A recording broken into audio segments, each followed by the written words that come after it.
Hai, Assalamualaikum warahmatullahi wabarakatuh. Apa kabar teman-teman? Dimanapun kita berada, semoga selalu dalam lindungan Allah Subhanahu wa Ta'ala. Oke, pada kesempatan kali ini saya akan menjelaskan tentang analisis regresi. Persamaan regresi adalah persamaan matematik yang memungkinkan untuk meramalkan nilai-nilai suatu variabel terikat dari nilai-nilai satu atau variabel bebas.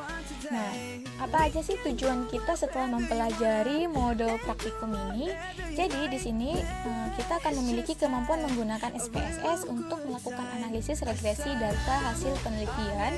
Kemudian kita akan memiliki sikap kreatif, inovatif, dan mandiri serta cendekia dalam menyelesaikan beragam data hasil penelitian dengan menggunakan aplikasi SPSS. Di sini merupakan gambar dari garis regresi di mana ini ada persamaannya, yaitu Y sama dengan A ditambah BX. Y ini merupakan persamaan regresi. Kemudian di sini ada persamaan regresi yang lebih umumnya, yaitu Y sama dengan A ditambah B1 X1 ditambah B2 X2, di mana Y ini merupakan PU-bata bebas, A ini merupakan konstanta, dan B1 B2 merupakan kemiringan garis ke-1 dan kedua. Kemudian X1 dan X2 merupakan PU-ba bebas yang ke-1 dan kedua.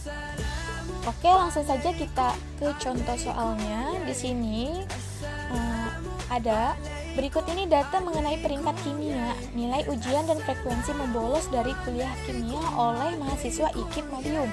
Nah, nilai sampelnya itu sebanyak 12 siswa dengan peringkat kimia, nilai ujian dan frekuensi membolos. Kemudian kita diminta untuk menentukan persamaan garis regresinya dengan perhitungan matematis dan aplikasi SPSS. Oke, langsung saja kita ke aplikasi SPSS-nya. Nah, pada variabel view kita langsung saja masukkan peringkat nilai frekuensi dengan nilai desimalnya 2. Kemudian kita langsung saja ke data view dan masukkan nilainya. Setelah itu langsung saja kita ke analisis, regresi, dan linear. Untuk frekuensi kita pindahkan ke kolom dependen, dan untuk nilai dan peringkat kita pindahkan ke kolom independen. Kemudian kita langsung saja klik OK, maka akan muncul beberapa tabel berikut ini, yaitu di sini ada 4 tabel, di mana diantaranya ada tabel variabel, tabel model sumari, tabel ANOVA, dan tabel koefisien. Oke, pada tabel variabel ini terdapat nilai peringkat dengan frekuensi. Kemudian pada tabel sumari di sini ada model, ada R, ada R square, ada adjusted R square, dan standar error. Di sini ada nilai R yaitu 0,246, artinya koefisien korelasi sebesar 0,246. Hal ini menunjukkan derajat korelasi antara variabel nilai ujian dan peringkat kimia dengan frekuensi membolos. Kemudian di sini ada R square yaitu sebesar 0,061, menunjukkan angka koefisien determinannya atau R2-nya. Artinya variasi dalam frekuensi membolos dapat dijelaskan oleh peringkat kimia dan nilai ujian melalui model sebesar 6,1% dan sisanya itu 93,9% berasal dari variabel lain. Kemudian di sini ada tabel adjusted R square. Nah, dia itu nilainya negatif 0,146. Nah, ukuran ini maknanya itu sama dengan R square. Hanya saja ini tuh nilainya lebih stabil karena sudah disesuaikan dengan jumlah variabel bebasnya. Kemudian di sini terdapat standar error yaitu 2,066669. Nah, yang ini tuh menunjukkan ukuran tingkat kesalahan dalam melakukan prediksi terhadap variabel terikat. Kemudian di sini ada tabel ANOVA. Nah, di sini ada model yaitu regresi, residual, dan total. Kemudian ada sum of squares dan DF. Terus ada mean, ada F, dan signifikan. F ini merupakan tabel. Nah,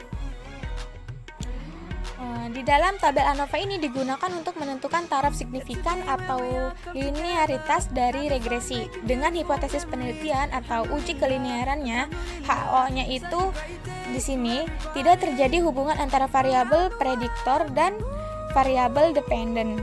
Apa aja sih variabel prediktor di sini itu? Jadi variabel prediktor itu yaitu sebagai nilai dan peringkat. Kemudian variabel dependentnya itu sebagai frekuensi atau variabel frekuensi membolos. Nah, di sini ada HO dan hipotesisnya itu yang pertama HO tidak terjadi hubungan antara variabel prediktor dengan dependen. Kemudian H1-nya itu terjadi hubungan antara variabel prediktor dengan dependen.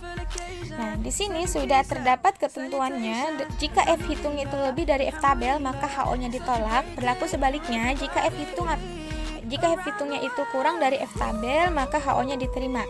Nah, sudah jelas di sini nilai F-nya itu 0,290 dengan taraf signifikannya itu 0,755. Maaf, saya belum menyebutkan bahwa di sini menggunakan taraf alfanya itu sebesar 5%. Oke, berdasarkan tabel di sini sudah jelas bahwa nilai signifikannya itu 0,755 dan itu lebih besar daripada taraf alfanya, maka HO-nya itu diterima.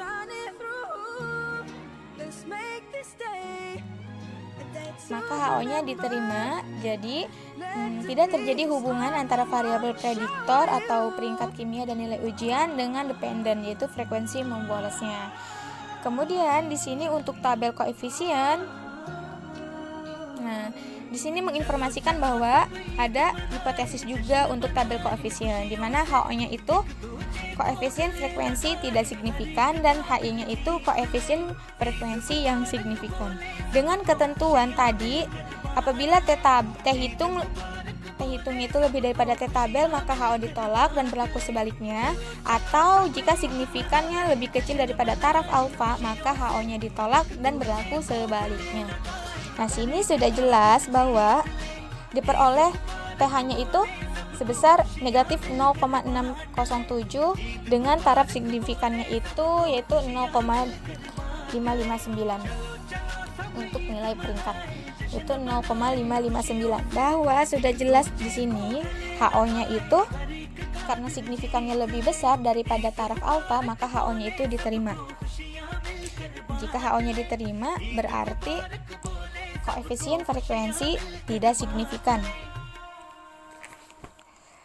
Kemudian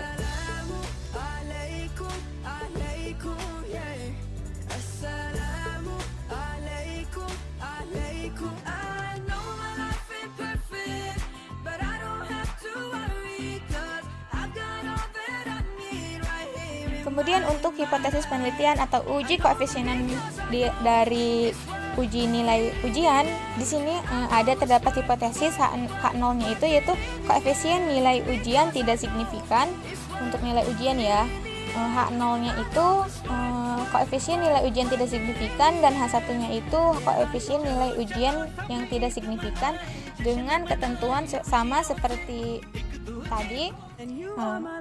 Kesimpulannya di sini sudah terdapat nilai T hitungnya itu 0,139 dan taraf signifikannya itu 0,893. Berarti di sini HO-nya diterima dengan kesimpulan koefisien nilai ujian tidak signifikan. Kemudian untuk hipotesis panel atau uji konstanta. Nah, untuk uji konstanta ini dengan ketentuan sama seperti tadi. Nah, di sini hipotesisnya itu H0-nya konstanta tidak signifikan dan H1-nya itu konstanta yang signifikan. Nah, di sini sudah jelas bahwa taraf signifikannya itu 0,225 itu lebih besar daripada taraf alfa, maka HO-nya ditolak atau pakainya konstanta yang signifikan.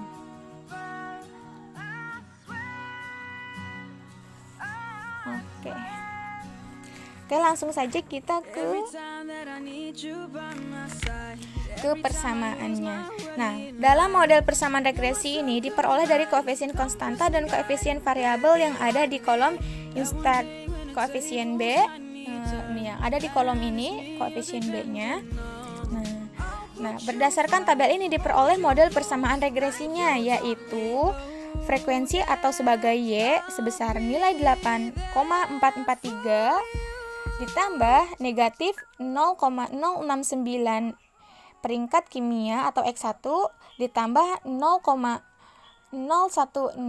nilai ujian, maka kesimpulannya dari persamaan regresi di sini adalah Y sama dengan 8,443 dikurangi 0,069 X1 ditambah 0,016 X2. Oke, itu merupakan hasil persamaan regresi dari uji menggunakan aplikasi SPSS. Oke, terima kasih. Semoga bermanfaat. Wassalamualaikum warahmatullahi wabarakatuh.